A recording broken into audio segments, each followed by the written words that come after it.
Kenya gi kinde ni endi osegoyo kanyo okang' malich ma iwuoro e weche go mag neno kanyo eko ni oduok chien thoe mag joma mine mathoro neno e kinde go kuma bende gidhi nyuol. Kaka kumachielo wich bar ma pod neno en kanyo kaka inyalo duoko chien thoe mag nyithindo matindo ma bende inyuolo. Gino kuma bende koro nochuno mondo mi jolony weche go mag chiwo thieth koro ne bagrumo moro ma adundo e kaunti ma Laikipia kama bende ne gidhi kanyo eko sumo paro tego lony kod neno kanyo eko ni oket maino motegno e neno ni ores ngima mar miyo kaachiel kod nyathi e kinde ma bende inyuologi. But meanwhile, my humble we are hearing from counties that previously were very high burden, like Tana River reporting good progress.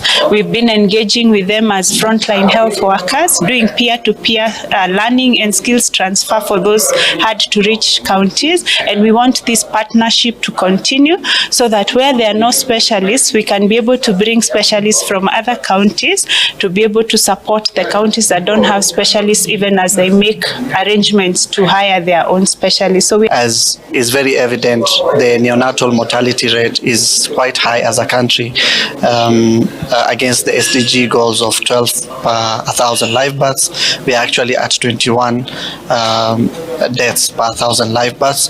And part of the things we were discussing is how do these MPDSR audits highlight the challenges or the gaps that we have in improvement of the neonatal and perinatal deaths.